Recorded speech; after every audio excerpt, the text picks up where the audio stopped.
Today, we are bringing a profound conversion story that's unlike any other we might have shared before. Heads up, it's a beautiful story. It is based on true events. It'll surprise you and it'll warm your heart.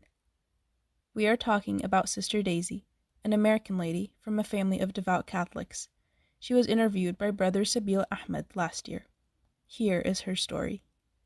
Miss Daisy and her sisters grew up in a Catholic family, and their uncles were priests.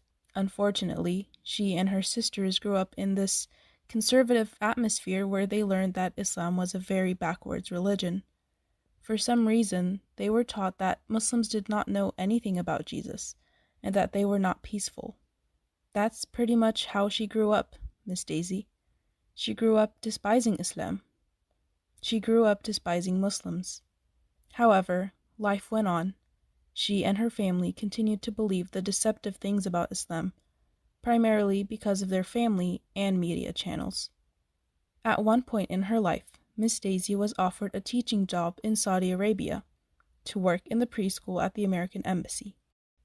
Despite her deceptive image of Muslims, she decided to take up the job offer with the side motive to teach the children and people there about Christianity. She loaded her briefcase with Bibles and rosaries, upon which she was objected by many people that she will have to face dire consequences for it. However, it was obviously not true. She reached Saudi Arabia, and her job in Saudi Arabia began. Please note that this was the first time that Miss Daisy got to meet Muslims on a personal level. Eventually, as she became more comfortable with her job and settled in, she decided to talk to people about Jesus. She wanted to talk about her divine love for Jesus Christ. Why wouldn't she? She grew up believing that Muslims had no idea who Jesus was. Daisy thought that Muslims were not civilized. In a way, she wanted to correct them. However, she was astonished as soon as she talked to some Muslims about Jesus. Whenever she shared a miracle of Jesus, peace be upon him, she was clapped back with two more. She could not believe that Muslims knew more about Jesus than she and her family did. Miss Daisy had thought that she might be put in jail for bringing Bibles with her. She was told that if she tried to bring peace and love in the Islamic culture, she would be put in jail for it. However, Miss Daisy's whole plan for the missionary work didn't really work out, probably because there wasn't much work to do.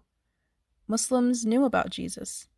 Muslims knew more about the miracles of Jesus, peace be upon him, than Daisy did. All the information was right there in the Quran, including a complete chapter named after the Virgin Mary, Maryam, Jesus' mother. Also, their culture was not barbaric. Muslims were peace-loving people. Islam was a peaceful and extremely well-sought religion. She was surprised. Moving forward, after the job, when she went back to her hometown in America, she shared everything with her family. Obviously, the family did not take it well. They had been living in the little hole they were in for so long that they could not believe it. Daisy told them that it was all there in the Quran, Jesus and his miracles. They did not believe her. She told them about the Holy Prophet, peace be upon him. She told them about the other messengers of Allah, including Jesus, and how every messenger brought the message of the oneness of God. But instead of looking into the facts, her family wanted to take her to a psychiatrist.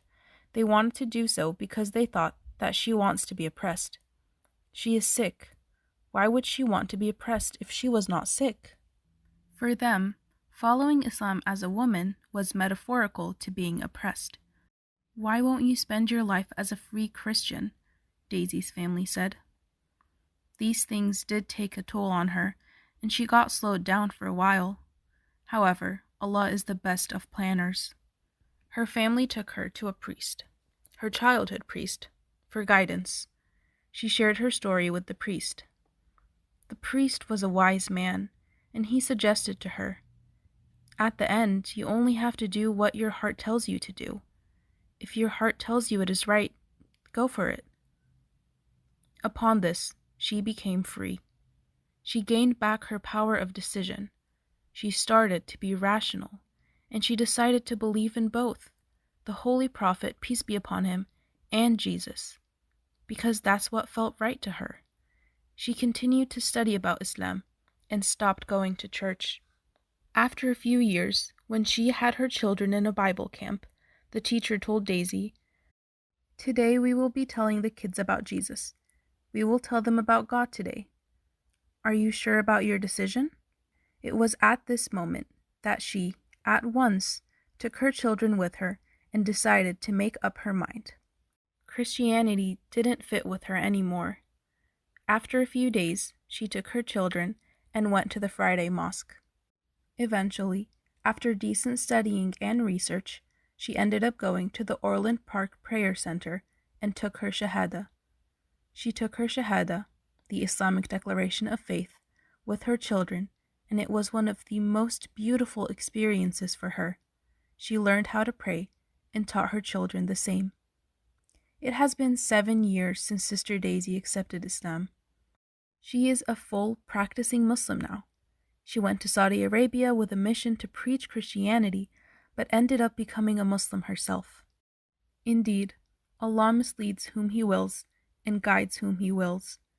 May Allah bless Sister Daisy, Muslims, and Islam. May we all continue to become even better Muslims and spread this beautiful message of Islam with all our brothers and sisters in humanity. Ameen.